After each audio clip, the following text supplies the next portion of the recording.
For 15 years, the same mechanic had worked at Miller's auto shop. Thomas was a quiet, skilled man. Customers would drop off their cars with confidence, never asking questions.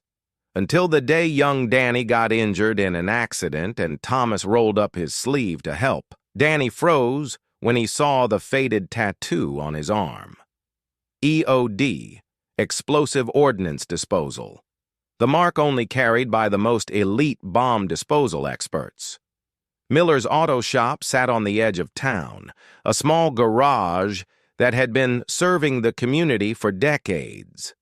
The smell of motor oil and the sound of wrenches echoed through the bays, but one corner was always quieter than the rest. That was Thomas Wilson's workspace. At 52, Thomas was the kind of mechanic every car owner hoped to find. Reliable, thorough, and honest. He'd been there for 15 years, arriving at 7 a.m. sharp every morning, leaving at 5 p.m. without fail. He wore the same blue coveralls, carried the same worn toolbox, and spoke only when necessary. Customers trusted him completely. Thomas will fix it right, they'd tell their friends. But none of them really knew Thomas beyond his reputation for quality work. Thomas preferred it that way. While other mechanics joked around or told stories about their weekends, Thomas worked in focused silence. He'd diagnose problems with methodical precision, his hands moving with a confidence that spoke of years beyond his time at the shop. Danny Martinez, the shop's newest hire at 23, had been watching Thomas work for months. There was something different about the older mechanic. The way he approached every task with extreme care. The way he checked and double-checked every connection, the way his hands never seemed to shake, even with the most delicate work. "He's like a surgeon with engines," Danny had once told Mike, the shop owner. "Thomas is special," Mike replied. "Been my best mechanic since day one. Never had to tell him anything twice." But what made Thomas special went far deeper than anyone realized. It was a Tuesday afternoon when Danny's wrench slipped. He'd been working under the hood of an old pickup truck trying to loosen a stubborn bolt when the tool shot backward and gashed his forearm. Blood immediately began flowing from the wound. "Damn it!" Danny called out, pressing his other hand against the cut. Thomas looked up from the transmission he was rebuilding and saw Danny stumbling backward, blood dripping onto the concrete floor. Without hesitation, Thomas dropped his tools and moved to Danny's side. His response was immediate and controlled, not the panic of someone unused to seeing blood, but the calm efficiency of someone who dealt with far worse. "Sit down," Thomas said, guiding Danny to a nearby stool. "Keep pressure on it." Thomas quickly rolled up his sleeves and reached for the first aid kit. As he opened it, Danny caught sight of something that made him forget about his injury entirely. On Thomas's left forearm was a tattoo, faded with age but unmistakable. A skull wearing a military helmet crossed with a lightning bolt and bomb. Below it, in block letters, EOD. Danny's eyes widened. He knew that symbol. EOD, Danny whispered, staring at the tattoo. Explosive Ordnance Disposal. Thomas paused, his hands stilling as he prepared to clean Danny's wound. For 15 years, no one had seen that tattoo. He'd been careful to keep his sleeves down, to never let his past show through. "You know what it means?" Thomas asked quietly. "My cousin served in Afghanistan," Danny said, his voice filled with awe. "He told me about EOD guys. Said they're the ones who defuse bombs?" Thomas nodded slowly, then continued working on Danny's cut with steady hands. "Hold still. This might sting." As he cleaned and bandaged the wound, Danny couldn't stop staring. "How long did you serve?"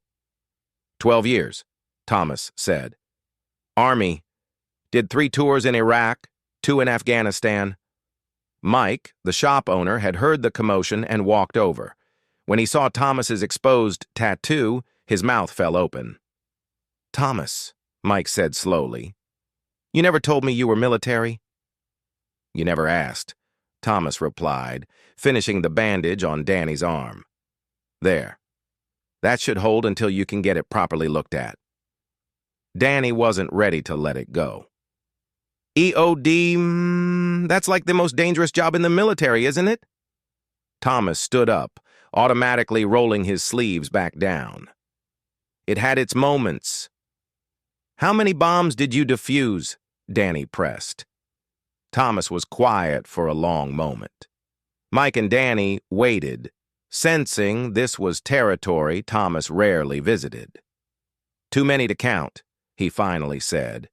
"IEDs mostly, improvised explosive devices, hidden on roadsides, in cars, sometimes in buildings. Our job was to make sure they couldn't hurt anyone." "Weren't you scared?" Danny asked. Thomas looked at him with eyes that held the weight of memories most people couldn't imagine. "Every single time. Fear keeps you careful. Careful keeps you alive." Mike shook his head in amazement. 15 years, Thomas. 15 years you've been here, and I never knew." "I came here because I wanted a different kind of fixing," Thomas said. "Instead of dismantling things that could kill people, I wanted to fix things that help people. Cars, get families to work, to school, to hospitals. Every engine I repair, every brake I fix, it's a different kind of life-saving." Danny wasn't satisfied yet. "What made you leave?" "After 12 years. Thomas's expression darkened slightly. He looked around the garage, at the familiar tools, the comfortable chaos of a working shop, the safety of predictable problems with mechanical solutions. "Lost a friend," he said quietly. "Sergeant Rodriguez.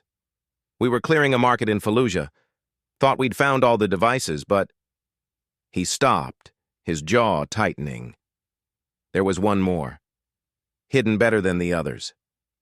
The garage fell silent except for the distant hum of the air compressor. "Rodriguez stepped on it first. Saved the rest of us." Thomas picked up a wrench, turning it over in his hands.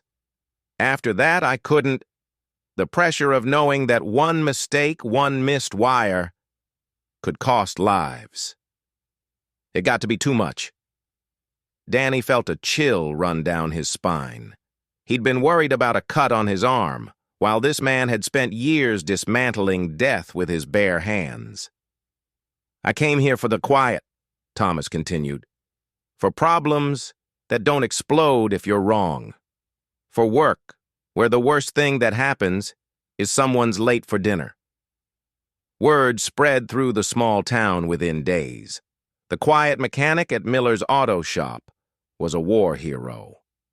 Customers began looking at Thomas differently, not just as the guy who fixed their cars, but as someone who'd risked his life to save others. But Thomas didn't want to be treated like a hero.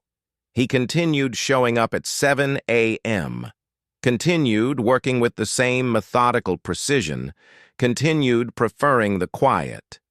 The difference was in how others saw his dedication.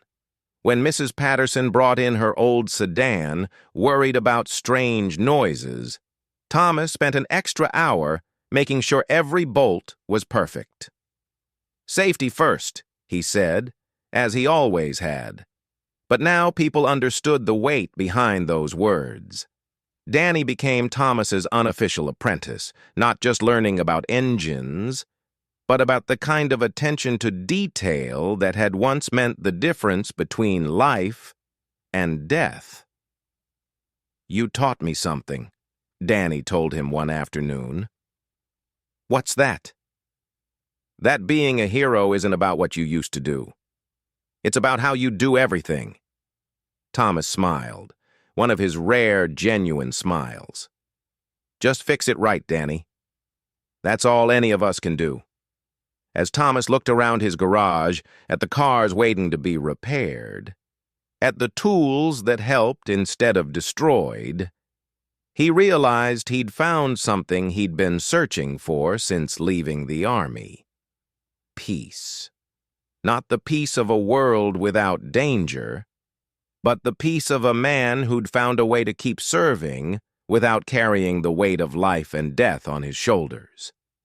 Sometimes the most important battles are fought not with explosives and armor, but with wrenches and wisdom. Sometimes the greatest service comes not from disarming bombs, but from making sure the people around you get home safely every day. Thomas Wilson had found his mission, ensuring that the vehicles that carried families, dreams, and daily life ran safely and reliably. In his own quiet way, he was still saving lives,